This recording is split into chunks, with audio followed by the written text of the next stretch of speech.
Thanks, Matt. Of course, before we let you go, though, for all of those viewers who didn't catch your special brand of entertainment last night, of course, you're going to bring us a little more later on, right? Oh, absolutely, Nick. Tonight, we're going to take a look at what could be the best movie of all time, coming to theaters May the 8th. You know what I'm talking about. Plus, was there a camera or wasn't there a camera?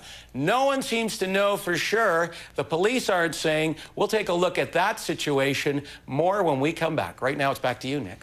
All right, well, there was so little negative response to a new segment we introduced last night, just a little bit, Matt, that we thought we'd give it another try right now. Here's Matt Hayes with his own take on entertainment news. Matt, what's on tap for tonight? Wow, what an overwhelming endorsement. Wasn't it, though? Just a little bit of criticism. Thank you. I'll try to do better tonight. Okay, all right, here's your shot. Well, you know what, Nick? I am crying. My inner geek is crying out for me to move back to my parents' basement and pull my old Starfleet uniform out of mothballs. The reviews are coming in for the new Star Trek feature, and no surprise, they are terrific.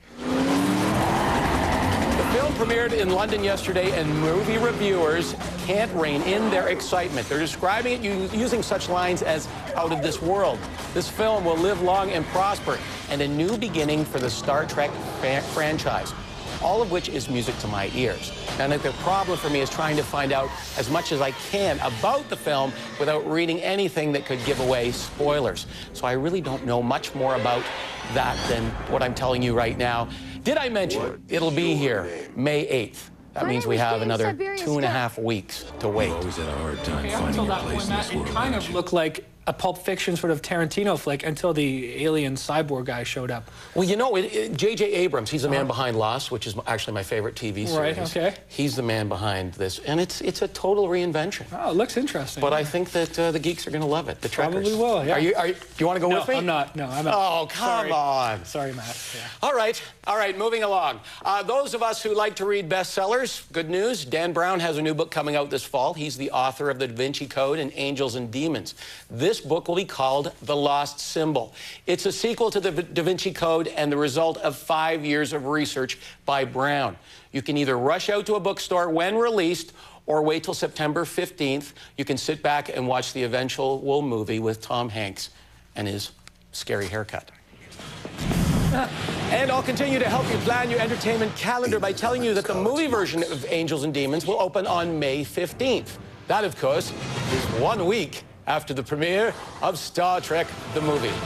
The Da Vinci Code, by the way, earned more than $750 million worldwide. And celebrating her birthday today, Queen Elizabeth II. Now, I add the second to avoid the confusion. Just in case you were thinking I was referring to Elizabeth I, which of course was ridiculous because she was born on September the 7th, not to mention that if she was alive, she would be 475 years old. So, Queen Elizabeth II is celebrating her 83rd birthday today. Now, Nick, I don't know about you, but when I'm 83, I plan to be retired.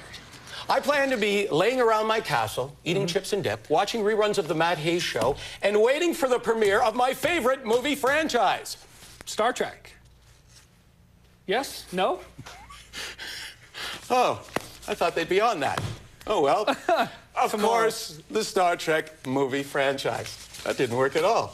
All right, now to a pop queen. The police aren't backing up Madonna's story about how she fell off a horse over the weekend. She said a paparazzi cameraman jumped out of a bush in front of her house, spooking the horse. But police say that when investigated, no one from Madonna's camp reported anything about a photographer causing the fall. Madonna was treated and released at a local hospital for bruises and unnamed minor injuries. And of course, you can never find the paparazzi when you actually really need them. Now, the Matt Hayes Show also likes to relate those stories in the news that are a little off the beaten path. Case in point, this bank robbery in Orlando. The surveillance video shows the thief running for the bank carrying a bag of money. As he runs, the dye pack hidden in the money explodes, sending red dye into the air. And yes, the police caught him red-handed, more like red-tailed. He is now serving time in Orange County Jail. That's some it. good pictures right there. All right, thanks, Matt. We'll see if we get any better encouragement. But all right, and like could we run that movie clip now? No, forget it. It's way too late. Okay, all right. Thanks a lot, Matt. Coming up after this break, she may have lost, but she's getting the most attention.